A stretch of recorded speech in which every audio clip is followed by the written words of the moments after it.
নিখোঁজের ২ মাস পর আশুলিয়ার মনোদিয়া চৌরাপাড়ার একটি বসতবাড়ির আঙিনা থেকে বাংলাদেশি বংশোদ্ভূত অস্ট্রেলিয়ান নাগরিক রেহেনা পারভিন নামের এক নারীর অর্ধগলিত মৃতদেহ উদ্ধার করেছে পুলিশ।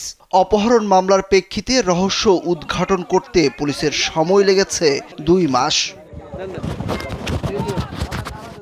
অপহরণ করে হত্যার পর মরদেহ পুঁতে রাখা হয় একটি বসতবাড়ির আঙিনায়। এই ঘটনায় ননদসহ ২ জনকে পুলিশ গ্রেপ্তার করলেও হত্যাকাণ্ডের প্রধান অভিযুক্ত নিহতের স্বামী আওলাদ হোসেন অস্ট্রেলিয়ায় পালিয়ে যাওয়ায় তাকে গ্রেপ্তার করা সম্ভব হয়নি। বৃহস্পতিবার সন্ধ্যা ৭টার দিকে আশুলিয়ার মনোদিয়া চৌরাপাড়ার আসামি পাপিয়া আক্তারের নির্মাণাধীন বাড়ির সামনে থেকে মরদেহটি উদ্ধার করে পুলিশ। যমুনা রেফ্রিজারেটর, খাবার ফ্রেশ তো লাইফ জম্পেশ।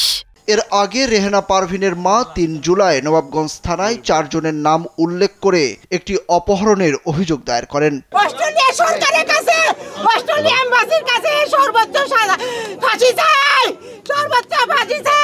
সবকিছু সহসম্পত্তির জন্য এখন তাদের হত্যাকারীর বিচার আপনার কাছে সর্বোচ্চ বিচার, ফাঁসি ছাড়া আর কিছু চাই না। সবগুলার ফাঁসি ভাই, সবগুলা যারা একটু জড়িত ছিল সবাই, আমার খালা মোলা ভাই দুলা ভাই যা আছে সবগুলার ফাঁসি চাই, সবগুলা, কারণ সবাই জড়িত ছিল।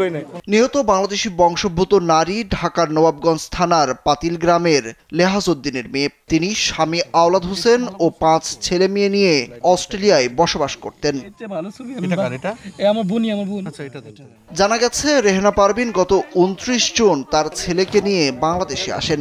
এর পরের দিন সে তার বাবার বাড়ি থেকে শ্বশুর বাড়ি চলে যায়। গত ৩ জুলাই বিকেল ৫টার দিকে নিহতের মাকে ফোন করে বলে তাকে মারধর করা হয়েছে, তাকে চিকিৎসার জন্য ঢাকা মেডিকেলে নিয়ে গেছে। এরপর থেকে খোঁজ পাওয়া যাচ্ছিল না তার।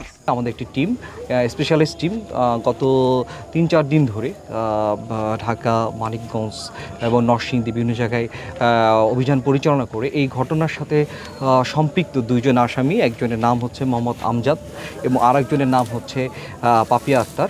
এই ২ জনকে আমরা গ্রেফতার করি এবং পরবর্তীতে তাদেরকে আমরা পুলিশ রিমান্ডে নিয়ে এসে তাদের দেয়া তথ্য অনুযায়ী আমরা আজকে ভিকটিমের যে লাশটি ছিল, ভিকটিমের যে বডিটি ছিল, সেটি আমরা এই মামলার যে আসামি পাপিয়া আক্তার, তিনি হচ্ছেন ভিকটিমের ননদ হন, তার স্বামীর বোন।